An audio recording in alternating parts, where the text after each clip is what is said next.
Do you squirm when you have to tell people how good you are? It's a really common thing.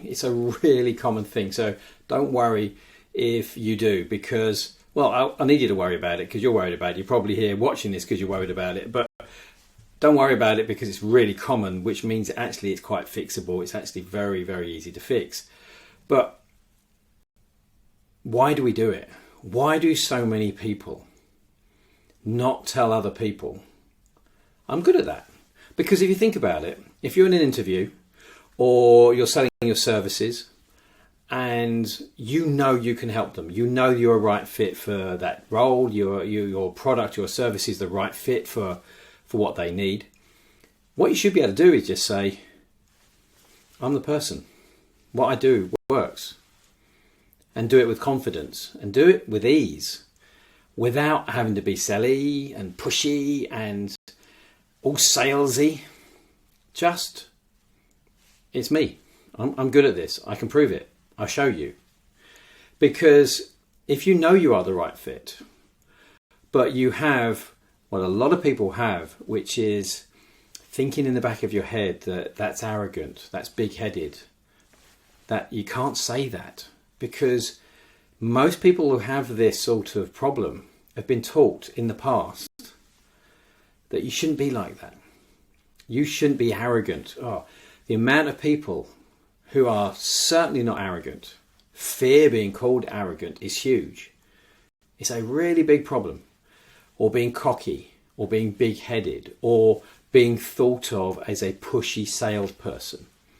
There's many different styles of selling, different ways of doing it. But the one that everybody who has a problem with this rebels against is the stereotypical pushy salesperson, the aggressive one. Because we don't want to be thought of this way. We have high standards. We're not this sort of person. In the same way, the person who's worried about being called arrogant is never usually an arrogant person.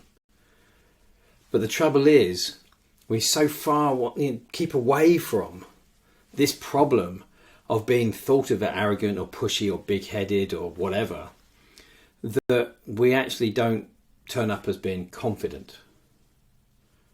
So arrogance and confident are two totally different things, but the fear of being thought of this way, a fear of being accused of this, makes people end up not being confident.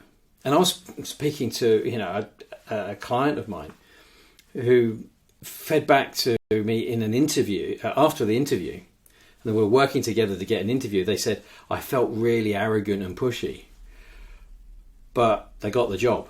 They got the job they really wanted to with a big pay rise, because that was their problem. They couldn't be like that. But when they went into the interview, they were just being confident and honest about their abilities.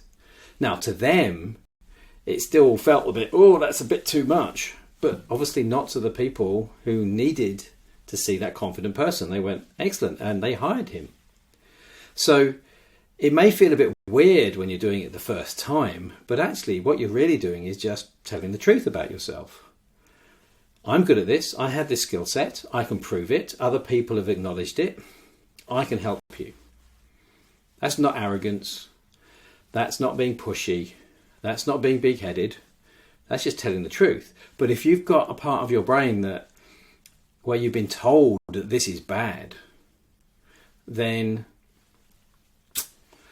you won't come over as being confident, because anything close to being arrogant or pushy or big-headed or aggressive is bad.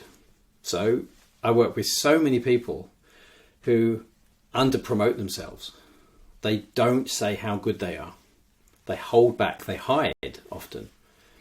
And they don't get rewarded for their skills, they don't get rewarded for their talent, and that's a real shame. And it's expensive to you, it's expensive to the company who should be employing you. If you have your own business, you won't sell yourself at the right level. And it's a shame, because you know you're capable of doing the job or providing that service. But there's a part of your brain that usually gets started back by something happened when we're much, much younger, way before we ever started in business or work. And then what happens? we end up bringing that with us and we hold ourselves back.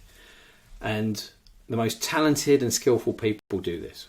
So if this is you and you're fed up with it, you're fed up with underselling yourself, but your brain's going, yeah, but I don't want to be that sort of person. Well, if you've got that conflict and you don't want to be that sort of person, then don't worry, you're never going to be that sort of person.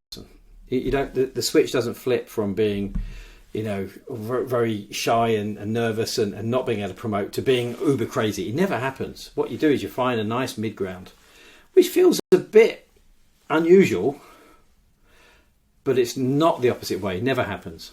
People always fear being called arrogant. Never turn into arrogant people. Guarantee it. Never happens.